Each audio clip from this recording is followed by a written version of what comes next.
اور ساحلی علاقوں کی طرف چلے گئے۔ ساتھ ہی انہوں نے اعلان کر دیا، جو شخص محمد یا ابو بکر کو گرفتار کرے یا قتل کرے اسے 100 اونٹ انعام میں دیے جائیں گے۔ آپ صلی اللہ علیہ وآلہ وسلم اور ابو بکر اس غار میں 3 دن تک رہے۔ اس دوران ان کے پاس حضرت ابو بکر رضی اللہ عنہ کے بیٹے عبداللہ رضی اللہ عنہ بھی آتے جاتے رہے۔ یہ اس وقت کم عمر تھے مگر حالات کو سمجھتے تھے۔ اندھیرا پھیلنے کر یہ غار میں آ جاتے اور منہ اندھیرے فجر کے وقت وہاں سے واپس آ جاتے۔ اس سے قریش یہ خیال کرتے کہ انہوں نے رات اپنے گھر میں گزاری ہے۔ اس طرح قریش کے درمیان دن بھر جو باتیں ہوتی یہ ان کو سنتے اور شام کو حضرت صلی اللہ علیہ وآلہ وسلم کے پاس پہنچ کر بتا دیتے۔ حضرت ابو بکر صدیق رضی اللہ عنہ کے غلام حضرت عامر بن فہیرہ رضی اللہ عنہ تھے۔ یہ پہلے طفیل نامی ایک شخص کے غلام تھے۔ جو یہ اسلام لے آئے تو طفیل نے ان پر ظلم ڈھانا شروع کیا۔ اس پر حضرت ابو بکر رضی اللہ عنہ نے اس سے انہیں خرید کر آزاد کر دیا۔ یہ حضرت ابو بکر رضی اللہ عنہ کی بکریاں چرایا کرتے تھے۔ یہ بھی ان دونوں غار تک آتے جاتے رہے۔ شام کے وقت اپنی لکڑیاں لے کر وہاں پہنچ جاتے، رات کو وہیں رہتے۔ صبح منہ اندھیرے حضرت عبداللہ رضی اللہ عنہ کے جانے کے بعد یہ بھی وہاں سے اپنی بکریاں اسی راستے سے واپس لاتے تاکہ اس کے قدموں کے نشان مٹ جائیں۔ ان 3 راتوں تک ان کا برابر یہی معمول رہا۔ یہ ایسا حضرت ابو بکر صدیق رضی اللہ عنہ کی ہدایت پر کرتے تھے۔ حضرت عبداللہ کو بھی حضرت ابو بکر صدیق رضی اللہ عنہ نے ہی یہ حکم دیا تھا کہ وہ دن بھر قریش کی باتیں سنا کرے اور شام کو انہیں بتایا کریں۔ عامر بن فہیرہ کو بھی ہدایت تھی کہ وہ دن بھر بکریاں چرائے کرے اور شام کو غار میں ان کا دودھ پہنچایا کرے۔ حضرت ابو بکر صدیق رضی اللہ عنہ کی بیٹی اسماء رضی اللہ عنہ بھی شام کے وقت ان کے لیے کھانا پہنچاتی تھیں۔ ان 3 کے علاوہ اس غار کا پتہ کسی کو نہیں تھا۔ 3 دن اور راتیں گزرنے پر حضرت صلی اللہ علیہ وآلہ وسلم نے حضرت اسماء رضی اللہ عنہ سے فرمایا، اب تم علی کے پاس جاؤ، انہیں غار کے بارے میں بتاؤ اور ان سے کہو وہ کسی رہبر کو انتظام کر دیں۔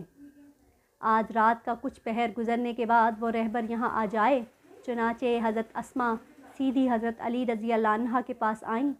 انہیں آپ صلی اللہ علیہ وآلہ وسلم کا پیغام دیا۔ حضرت علی رضی اللہ نے فوراً اجرت کا ایک رہبر کا انتظام کیا۔ اس کا نام ارکیت بن عبداللہ لیثی تھا۔ یہ رہبر رات کے وقت وہاں پہنچا۔